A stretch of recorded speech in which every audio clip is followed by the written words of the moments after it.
ഞാൻ പറഞ്ഞു വന്നത് അരുൺ സാർ പറഞ്ഞതിൻ്റെ കണ്ടിന്യൂഷൻ മാത്രം പറയാം. 2016 പിണറായി വിജയൻ അധികാരത്തിൽ വരുന്നതിന് മുൻപ് ഇറങ്ങിപ്പോയ ഉമ്മൻചാണ്ടി സർക്കാർ തറക്കല്ലിട്ട പദ്ധതികൾ മാത്രം ഞാൻ പറയാം. ഒന്നാമത്തെ പദ്ധതി കണ്ണൂർ എയർപോർട്ട് ആരാ പൂർത്തീകരിച്ച്?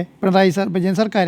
രണ്ടാമത്തെ ഏറ്റവും വലിയ പദ്ധതിയായിട്ട് സർക്കാർ കൊണ്ടുവന്ന വിഴിഞ്ഞം പ്രോജക്റ്റ് ആരാ പൂർത്തീകരിച്ച്? പിണറായി വിജയൻ സർക്കാർ. നാഷണൽ ഹൈവേ ഓഫീസ് പൂട്ടിയിട്ട് പോയി, അതാരാ നടത്തിക്കൊണ്ടിരിക്കുന്നത്? പിണറായി വിജയൻ സർക്കാർ. കൊച്ചി മെട്രോ ഒന്നാം ഘട്ടം മാത്രം പൂർത്തീകരിച്ചു, അതാരെ രണ്ടാം ഘട്ടവും മൂന്നാം ഘട്ടവും പൂർത്തീകരിച്ചുകൊണ്ടിരിക്കുന്നത്? പിണറായി വിജയൻ സർക്കാർ. കുറേ IT പാർക്കുകൾക്ക് കേരളത്തിൻ്റെ അവിടെ ഇവിടെയൊക്കെ ആയിട്ട് കുറേ തറക്കല്ലിട്ടിട്ട് പോയി, അതാരാ പൂർത്തീകരിച്ചുകൊണ്ടിരിക്കുന്നത്? പൂർത്തീകരിച്ചുകൊണ്ടിരിക്കുന്നത് ആരാ? പിണറായി വിജയൻ സർക്കാർ. വാട്ടർ മെട്രോ പേരിൽ മാത്രം, പേപ്പറിൽ മാത്രമായിരുന്നു, ഇപ്പോൾ ആരാ പൂർത്തീകരിച്ചത്? പിണറായി വിജയൻ സർക്കാർ. ഗെയിൽ പൈപ്പ് ലൈൻ ആരാ പൂർത്തീകരിച്ച്? പിണറായി വിജയൻ സർക്കാർ. മലയോര ഹൈവേ ആരാ പൂർത്തീകരിച്ച്? പിണറായി വിജയൻ സർക്കാർ. 11 മാസമായിട്ട് പെൻഷൻ കൊടുക്കാതിരുന്നത് ആരാ? 600 രൂപയായിട്ട് പോലും കൊടുക്കാതിരുന്നത് ആരാ? ഉമ്മൻചാണ്ടി സർക്കാർ. അതാരാ ഇപ്പോൾ 1600 ആക്കി പൂർത്തീകരിച്ചത്? പിണറായി വിജയൻ സർക്കാർ. 1600 2 മാസത്തെ കുടിശ്ശിക മാത്രമേ ഉള്ളൂ. 2 മാസത്തെ കുടിശ്ശികയേക്കാൾ വലുതാണോ 11 മാസത്തെ? അവർ കൊടുക്കാനുണ്ടായിരുന്ന 11 മാസത്തെ കുടിശ്ശികയും കൂടെ കൊടുത്തിട്ട് 2 മാസം 1600 ഷോർട്ടേജ് ഉള്ളൂ. 1000 രൂപയേ ഉണ്ടായിരുന്നുള്ളൂ ആശാവർക്കന്മാരുടെ സമരം. എത്രയാ? 6000 രൂപ. അത് അവർ എല്ലാ അലവൻസും കൂടെ കിട്ടുമ്പോൾ 11,000 രൂപയോളം കിട്ടും ഒരു ആശാ വർക്കർക്ക്. അപ്പം കേരളത്തിൽ ഒരു സംവിധാനവും നടത്തില്ല. ഇപ്പം ഞാൻ പറഞ്ഞ ഈ പദ്ധതികളുണ്ടല്ലോ, ഈ പദ്ധതികളെല്ലാമാണ് ഉമ്മൻചാണ്ടി സർക്കാർ 2016 വരെ വലിയ പദ്ധതികളായി തറക്കല്ലിട്ടത്. കണ്ണൂർ ജില്ലയിൽ പോയിട്ട് വലിയ ഗ്രൗണ്ടിൽ കൊണ്ട് വിമാനം ഇറക്കി, അത് വിമാനത്താവളമാക്കി. ഇവിടെ ഒരു സ്ട്രെച്ച് മാത്രം പൂർത്തീകരിച്ചപ്പോൾ അതെന്തായി? മെട്രോ സ്റ്റേഷൻ മെട്രോയായി. അപ്പം വിഴിഞ്ഞത്ത് തറക്കല്ലിട്ടപ്പോഴത്തേക്ക് അത് അവരുടെ കുഞ്ഞായി. ഇങ്ങനെ പറഞ്ഞിട്ടാണ് 2016 ഇറങ്ങി പോകുന്നത്. അതിനുശേഷം എന്തൊക്കെയാണ് അഭിമുഖീകരിച്ച കേരളത്തിൽ? ഒന്ന്, ഈ ലോകം കണ്ട ഏറ്റവും വലിയ പ്രളയം. രണ്ടാമത്, ലോകം കണ്ട ഏറ്റവും വലിയ കോവിഡ്. ഇതെല്ലാം അഭിമുഖീകരിച്ചതിന് ശേഷം വരുമാനത്തിൻ്റെ സീറോയിൽ നിന്നും 2016 തുടങ്ങി 2021 വരെ ഏറ്റവും വലിയ പ്രകൃതി ദുരന്തങ്ങൾ അനുഭവിച്ച സ്ഥലത്തു നിന്നും പിണറായി വിജയൻ കരകയറി. ആ കരകയറിയത് വലിയ പ്രശ്നമായി മാറിയോ? ആ കരകയറിയ സമയത്ത് 99 സീറ്റിലേക്ക് പിണറായി വിജയൻ അധികാരത്തിൽ വന്നത് എങ്ങനെയാണെന്നറിയോ? ജനങ്ങളുടെ കൂടെ നിന്ന് പ്രവർത്തിച്ചതുകൊണ്ടാണ്. അതുകൊണ്ടാണ് ഈ പറയുന്ന 80 വയസ്സായ മുഖ്യമന്ത്രി പിണറായി വിജയൻ ഈ സമയം വരെ ഇച്ഛാശക്തിയുടെ പേരിലും അദ്ദേഹത്തിന് ദീർഘവീക്ഷണത്തിൻ്റെ പേരിലും ഒരു സർക്കാരിന് ഒരു അഴിമതി പോലും ഇല്ലാതെ ഈ സമയത്ത് കൊണ്ടുനടത്താൻ പറ്റിയില്ലേ? എന്താ പറ്റാത്ത? എന്തുകൊണ്ടാണ് കേരളത്തിലെ പ്രതിപക്ഷ പാർട്ടികൾക്ക് 2016 തുടങ്ങി 2023 ഒരു അഴിമതി ആരോപണം തെളിയിക്കാൻ പറ്റാതെ പോയത്? ഒരെണ്ണം തെളിയിച്ചിട്ട് ഒരു മന്ത്രിയെ രാജിവെപ്പിച്ചാൽ പറയായിരുന്നോ? ഈ പറയുന്ന പ്രശ്നം ഉണ്ടാവില്ലായിരുന്നല്ലോ. ഈ 2029 9 വർഷമായിട്ട് ഒരഴിമതി ആരോപണം പറഞ്ഞിട്ട് ഒരു മന്ത്രിയെ പോലും രാജിവെപ്പിക്കാൻ കഴിയാതെ ഈ പ്രതിപക്ഷം നിൽക്കുന്നു. ഇപ്പോഴും പ്രതിപക്ഷ നേതാവിനോട് ചോദിക്കുകയാണ്, ഏത് അഴിമതിയാണ് നിങ്ങൾക്ക് പറയാനുള്ളത്? പ്രതിപക്ഷ നേതാവ് മറ്റുള്ള കാര്യങ്ങളിലേക്ക് പോവുകയാണ്. ഒരഴിമതി പോലും ഇപ്പോൾ ഈ സമയത്ത് വരും പരാമർശിക്കാൻ പറ്റുന്നില്ല എന്നുള്ളതാണ്.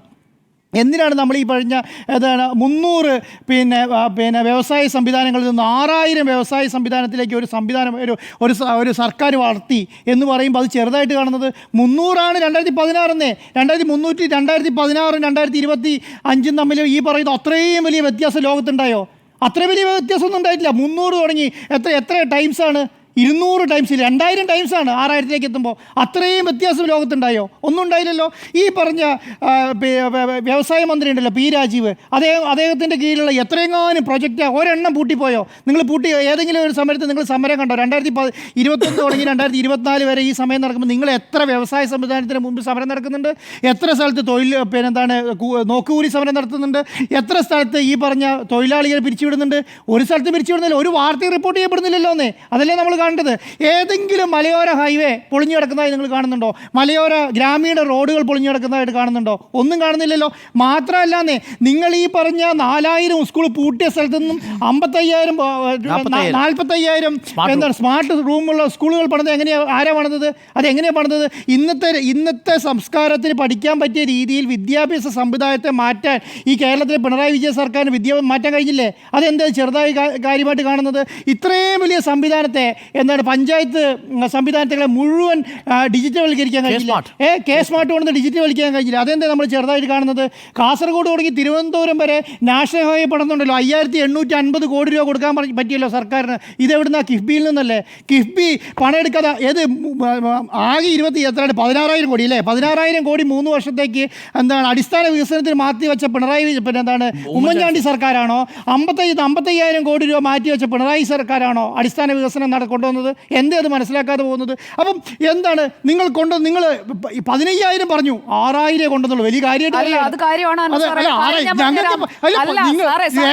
നിങ്ങൾ ഈ സർക്കാരിനെ ബോധിപ്പിച്ചിട്ട് 15,000 സ്റ്റാർട്ടപ്പ് ഇന്ത്യ എന്ന് പറയുന്ന പ്രോജക്ട് തുടങ്ങിയത് 2016. അതിനു മുൻപ് സ്റ്റാർട്ടപ്പ് ഇന്ത്യ എന്ന് പറയുന്ന സ്റ്റാർട്ടപ്സിന്റെ പ്രോജക്റ്റ് ഇല്ല. കേന്ദ്ര സർക്കാർ കൊണ്ടുവന്ന സ്റ്റാർട്ടപ്പ് ഇന്ത്യ എന്ന് പറയുന്ന പ്രോജക്റ്റിൽ 2016 രാജ്യത്താകെ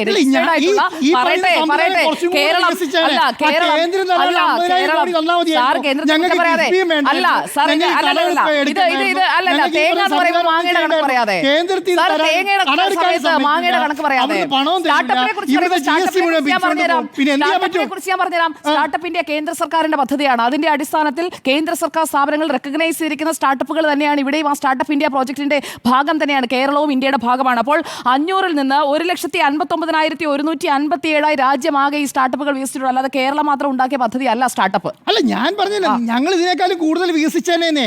നിങ്ങൾ 15,000 എന്ന് പറയുമ്പോൾ അത് പോസിബിൾ തന്നെയാണ്. 15,000 എന്ന് പറയുമ്പോൾ അത് പോസിബിൾ ഒക്കെയാണ്. നമ്മളോട് ചോദിക്കുമ്പോൾ പറയാ കേരള സർക്കാർ ഇവിടുന്ന് പൈസ ഉണ്ടാക്കുക, നിങ്ങൾ നികുതി മുഴുവൻ പിരിച്ചുകൊണ്ട് പോകുന്നത് കേന്ദ്ര സർക്കാർ. നമുക്ക് ഇവിടെ പണം തരുന്നില്ല, പണം തന്നാൽ ഇവിടെ ചെയ്തോളാം, പണം തരുന്നില്ലല്ലോ. അപ്പൊ സ്റ്റാർട്ടപ്പിന് എന്തിനാ കേന്ദ്ര പൈസ തരുന്നത്? സ്റ്റാർട്ടപ്പ് തുടങ്ങാൻ ഇവിടെ സംരംഭം ഇവിടെ സൗകര്യം വേണം, ഇവിടെ സൗകര്യം വേണം, ഇവിടെ സൗകര്യം വേണം, ഇവിടെ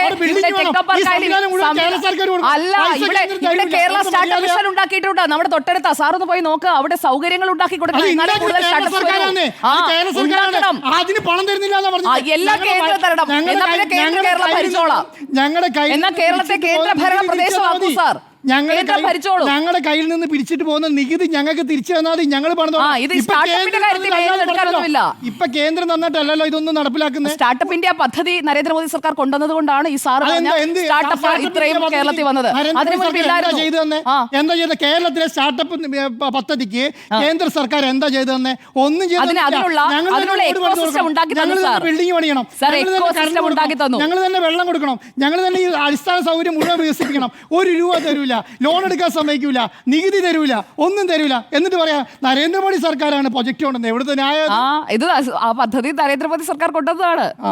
അതിനു മുൻപ് UPA സർക്കാരായിരുന്നു. അല്ലല്ല, അത് പേര് മാറ്റിയിരുന്ന ഇവിടെയാണ്. അവസാനം PM ശ്രീ അടക്കമുള്ള പദ്ധതിയെല്ലാം അവസാനം ഗത്യന്തരമില്ലാതെ സമ്മതിക്കുകയും ചെയ്യും. ബ്രാൻഡിങ് പറ്റില്ല എന്ന് ആദ്യം പറയും, അത് കഴിഞ്ഞ് സമ്മതിക്കും. കണ്ടിട്ടില്ല നമ്മുടെ ഇടയ്ക്ക് പേര് പറഞ്ഞ മാറും.